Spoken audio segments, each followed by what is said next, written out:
warahmatullahi wabarakatuh.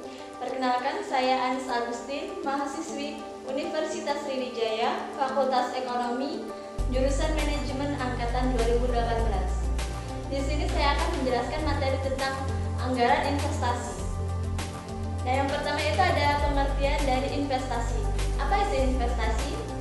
Investasi yaitu suatu rencana perusahaan dalam suatu periode tertentu untuk membeli suatu barang yang akan digunakan dalam proses produktif perusahaan dalam jangka yang panjang. Anggaran investasi berbeda dengan anggaran biaya operasional. Jika anggaran biaya operasional, biaya akan habis dalam satu periode saja. Sedangkan anggaran biaya investasi ini memiliki dampak dan manfaat dalam jangka yang panjang. Dan di sini ada beberapa karakteristik dari anggaran investasi. Yang pertama yaitu dana yang dikeluarkan dalam investasi ini akan terikat jangka panjang. Kemudian yang kedua, investasi ini membutuhkan dana ataupun jumlah dana yang cukup besar. Dan yang ketiga, investasi yang dilakukan itu dengan harapan terhadap hasil penjualan. Dan yang keempat, kesalahan dalam pengambilan keputusan saat berinvestasi itu akan berdampak jangka panjang. Berbeda dengan biaya operasional. Biaya ataupun dana yang dikeluarkan untuk berinvestasi ini memiliki keterkaitan dalam jangka panjang. Jika biaya operasional, seluruh biaya dapat dikembalikan dalam kurun waktu kurang dari 1 tahun. Nah, biaya investasi ini untuk mengembalikan seluruh biaya membutuhkan waktu yang cukup lama ataupun dalam kurun waktu jangka panjang. Misalnya, sebuah perusahaan mengeluarkan sejumlah dana untuk membeli sebuah mesin. Nah, dana yang telah dikeluarkan ataupun diinvestasikan tadi akan kembali ke perusahaan secara berangsur-angsur sebesar depresiasi tahunan. Itu berarti bahwa dana yang telah digunakan ataupun telah diinvestasikan akan tetap kembali ke perusahaan sepanjang umur ekonomis dari aktiva tetap ataupun mesin yang telah dibeli oleh perusahaan tersebut. Untuk berinvestasi, perusahaan membutuhkan ataupun memerlukan jumlah dana yang cukup besar, berbeda dengan biaya operasional. Biaya operasional akan memberikan manfaat dalam satu periode saja, sedangkan biaya investasi akan memberikan dampak ataupun manfaat dalam jangka panjang bagi perusahaan, sehingga ini akan berdampak terhadap besarnya pengeluaran untuk berinvestasi tersebut. Biaya investasi ini lebih besar dibandingkan biaya operasional reguler. Perusahaan bersedia mengeluarkan jumlah dana yang cukup besar dan akan kembali dalam jangka yang panjang, tentunya dipicu oleh beberapa hal. Namun secara umum, apapun pemicunya, penyebab perusahaan berinvestasi adalah adanya harapan terhadap peningkatan pendapatan di masa yang akan datang. Karena dalam berinvestasi ini membutuhkan jumlah dana yang cukup besar dan jangka pengembaliannya juga memerlukan jangka yang panjang, maka dampak dari keputusan investasi ini juga akan berdampak jangka panjang. Sehingga sebelum membuat keputusan investasi, perusahaan seharusnya keputusan investasi tersebut harus melalui pertimbangan yang matang agar dampak, terutama dampak negatif itu dapat terantisipasi. Nah, di sini ada beberapa jenis investasi. Yang pertama yaitu ada investasi penggantian, yang kedua investasi penambahan kapasitas, yang ketiga investasi penambahan jenis produk baru, dan yang terakhir atau yang keempat yaitu ada investasi lain-lain. Yang pertama yaitu ada investasi penggantian. Maksudnya yaitu jika perusahaan telah memiliki sebuah alat produksi yang telah digunakan secara bertahun-tahun, maka perusahaan tersebut telah mencapai akhir umur ekonomis serta umur teknis dari alat tersebut. Umur ekonomis suatu alat produksi yaitu manfaat yang diperoleh dari penggunaan aktiva tersebut sudah tidak sesuai dengan besarnya jumlah pengeluaran.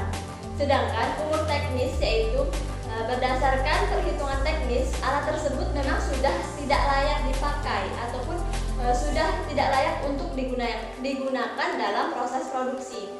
Nah, untuk menghadapi situasi semacam ini, maka perusahaan harus mengeluarkan sejumlah dana untuk mengganti peralatan yang sudah tidak layak pakai tersebut.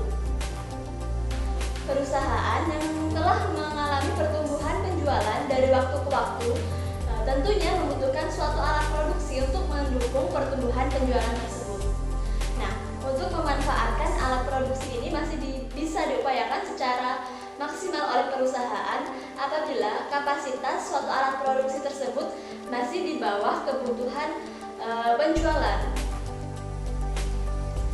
Namun, apabila kapasitas penjualan tersebut lebih tinggi dibandingkan kapasitas produksi ataupun alat produksi, maka perusahaan tersebut memerlukan alat produksi yang lebih tinggi lagi dibanding alat produksi yang telah dimiliki oleh perusahaan. Nah, ini berarti bahwa perusahaan harus membeli alat produksi baru yang sesuai dengan kapasitas produksi yang dibutuhkan. Nah, untuk investasi penambahan jenis produk baru ini misalnya dalam pertumbuhan penjualan dan bisnis ini seringkali tidak dilakukan hanya dengan menjual satu jenis produk saja. Tetapi pada pertumbuhan penjualan ini bisa dilakukan karena penjualan produk baru ataupun produk yang sebelumnya belum pernah diproduksi, ataupun karena perusahaan bisa melihat peluang-peluang baru di dalam celah usaha sehingga perusahaan tersebut memerlukan atau membutuhkan suatu alat produksi baru yang sebelumnya belum pernah dimiliki oleh perusahaan tersebut. Nah, yang terakhir yaitu ada investasi lain-lain. Terdapat berbagai kemungkinan yang dapat dijadikan alasan oleh suatu perusahaan untuk melakukan investasi baru. Namun pada intinya, peluang usaha dan harapan pertumbuhan usaha yang dilihat ataupun yang dapat memicu perusahaan untuk berinvestasi pada berbagai peralatan produksi. Nah, untuk menilai kelayakan dari investasi ini, tentunya perusahaan memiliki beberapa alasan mengapa perusahaan tersebut melakukan investasi.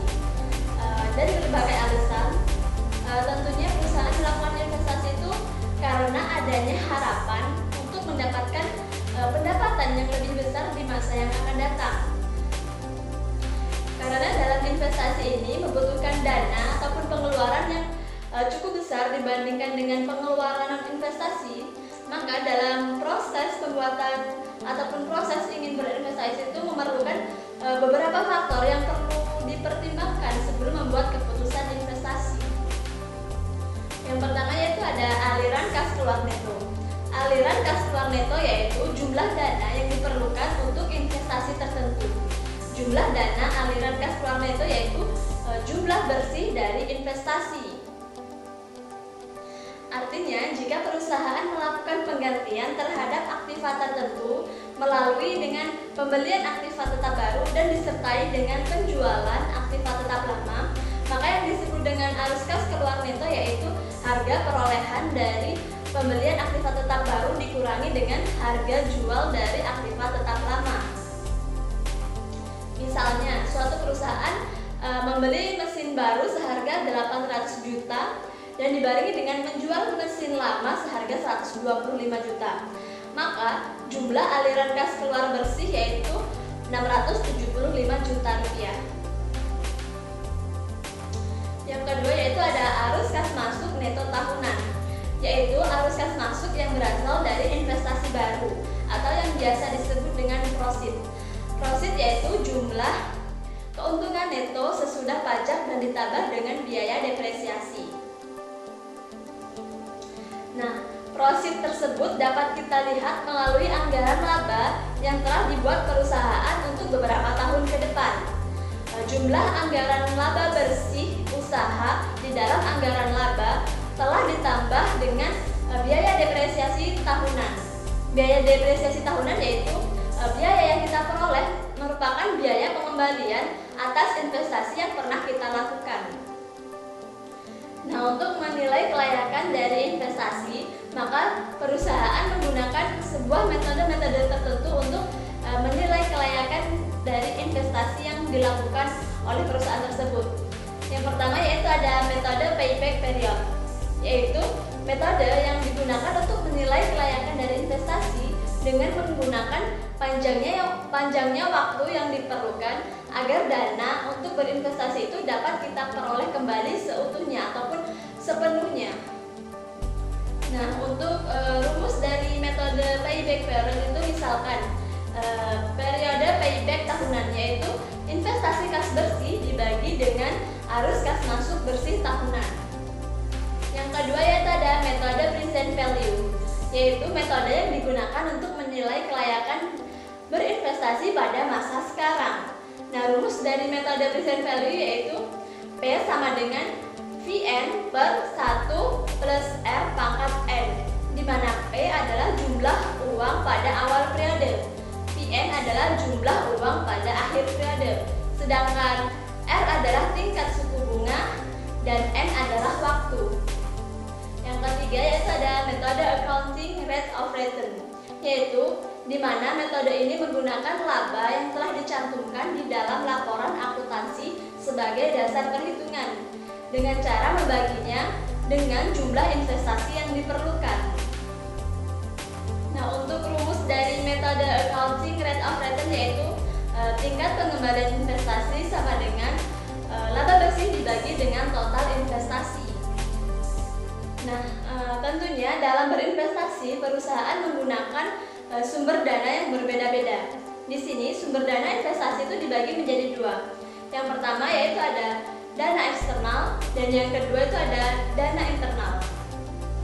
Yang pertama yaitu ada sumber dana investasi eksternal, yaitu sumber dana yang berasal dari luar perusahaan. Nah, sumber dana eksternal ini dapat berupa kredit bank, obligasi, leasing, dan lain sebagainya. Nah, yang kedua yaitu ada sumber dana investasi internal, yaitu sumber dana yang berasal dari dalam perusahaan.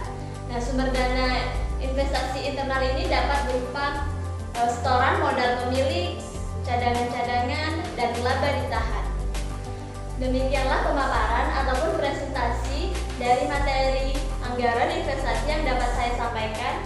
Kurang lebihnya saya mohon maaf, kepada Allah saya mohon ampun. Saya akhiri, wabillahi taufik wal hidayah. Wassalamualaikum warahmatullahi wabarakatuh.